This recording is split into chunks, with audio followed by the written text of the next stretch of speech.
Welcome to the only daily podcast focusing on compliance news of the day. Each morning, start your day with a cup of coffee and Tom Fox, the voice of compliance, to hear about 4 of the top compliance, corruption, or leadership stories you will need to start your day. The Daily Compliance News is a production of the Compliance Podcast Network. First, a word from our sponsor.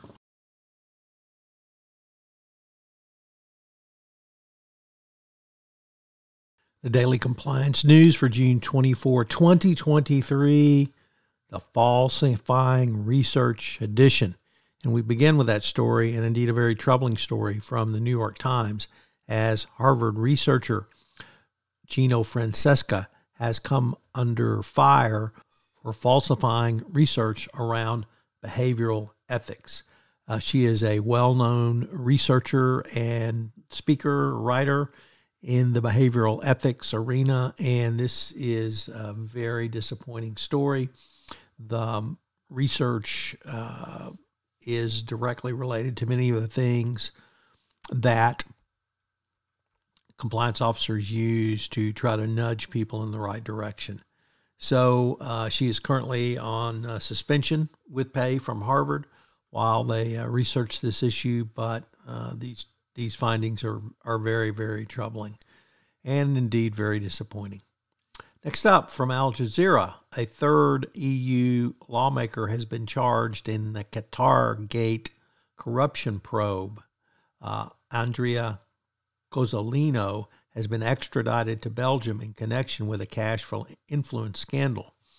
The Italian center-left politician has been charged with public corruption, criminal organization, and money laundering.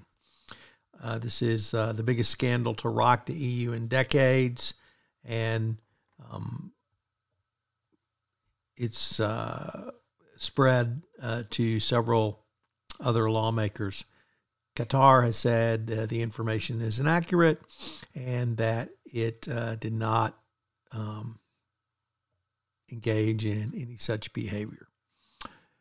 Next up, from Wion, first-time contributor, that's Wion News, a first-time contributor to the Daily Compliance News.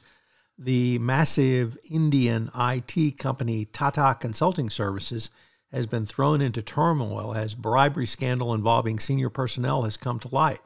Certain individuals within the company have been charged with accepting bribes from staffing firms to secure jobs for their candidates over an extended period.